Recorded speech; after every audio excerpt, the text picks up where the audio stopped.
To make a diminished 7 chord, make the V for victory sign. Turn the hand over and let finger 2 and finger 3 rest on the top of one group of blacks and the bottom of the next group of blacks. Then just let the other fingers fall where they naturally would go, and you'll probably find that fingers 1 and 5, the other two that you need, will fall in the right place. If you see, look carefully here and you'll notice something interesting about this chord, that you've got 2 half steps between each key. Between each of those keys there's 2 spare notes, and that's a great way of checking that you do have the right chord. So that is a really nice symmetrical shape. And there's another really interesting thing about this, to cut a long story short.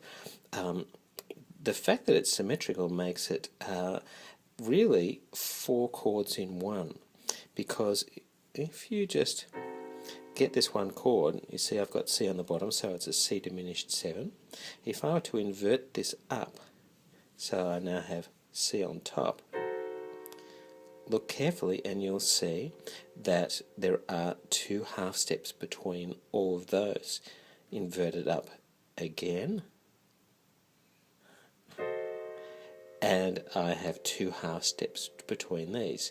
Effectively that means that all those 4 notes work for 4 different chords. This one shape, if I return back to my initial shape, is really not just a C diminished 7 chord, but also an E flat diminished 7 chord, F sharp diminished 7 chord, an A diminished 7 chord.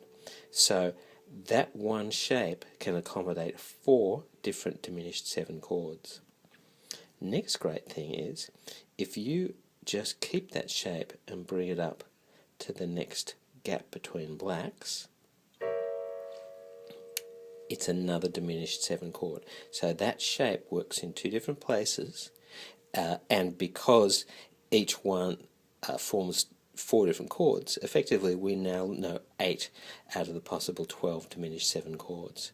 And now if I just keep that shape basically the same and just move it down so that my second bottom note is playing that middle black of the group of 3, and that next finger up will just sort of slide across onto a white key. Here's the third and final shape for a diminished 7. You'll see once again you can check that you've got 2 half steps between each note. So 3 shapes, 2 of which are really the same shape in 2 different positions, the final of which is still pretty much the same shape in a slightly different place. They make up all 12 diminished 7 chords